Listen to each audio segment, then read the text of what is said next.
I've written about these issues in Sweden as one of the few that's written about it who's not an activist.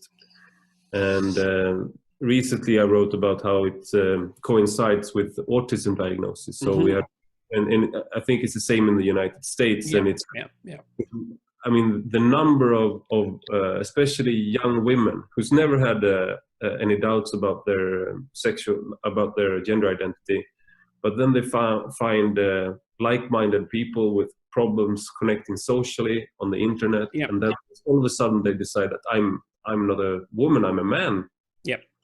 Most of them have diagnosis within the autism spectrum, and to even say this and say that this is something we need to investigate is sort of transphobic, because then you're questioning the motives within the person. So you're basically saying that it's not, maybe it's not a gender identity you're feeling that's faulty, it's something else. Well, but it's like it's going to be worse. Then you're a transphobe. Yeah, well, it's going to get worse because look, here's the logical fallacy. Not all transsexuals have mental illness. Yeah. But many people with mental illness are going to be confused about their identity. Right. So the pool of people confused about their identity is extraordinarily large. Now, if you produce a social fad, which is exactly what we're doing with gender transformation, then everyone who's unstable is going to gravitate very rapidly towards that fad. That's happened many times with different forms of pathology. So, for example, there's a book called The Discovery of the Unconscious by an existentialist psychotherapist named Henri Allenberger, which is a great book. And he tracks the cyclical recurrence of multiple personality disorder over the last 300 years.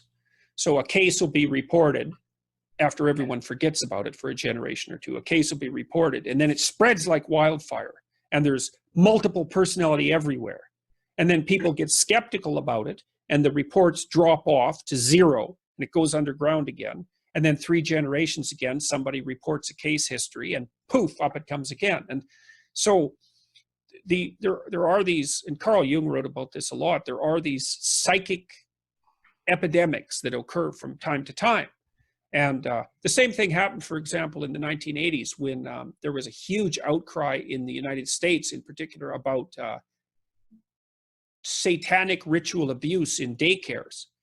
And that produced an absolute uproar for like 5 years. And did you have that? Yeah, one of the professors here in Uppsala, at Uppsala University, she wrote a book about, and most of men of power were in on it in a conspiracy. Right. And even though it was, I mean, it's blatantly, it's crazy. But he was a gender scientist. Yeah. So, well, there was a great book called, because he was criticized, it was sort of, she is actually one of the architects behind our how we view men's violence against women. But he also wrote about these satanic rituals that men in power had against children.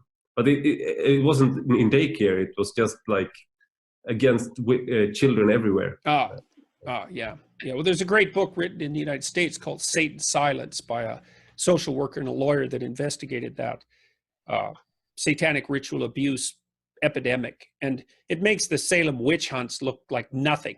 I mean, the longest prison sentences in history were handed out for the hypothetical perpetrators of these satanic ritual abuse. They dug under whole towns in places looking for the tunnels where the sacrifices were being performed.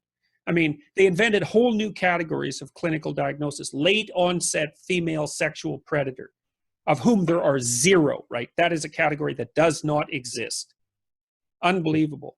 It sounds like a great book. I mean, like a great horror movie or something, like these satanic circles. But to actually believe in it, it's really crazy. Yep.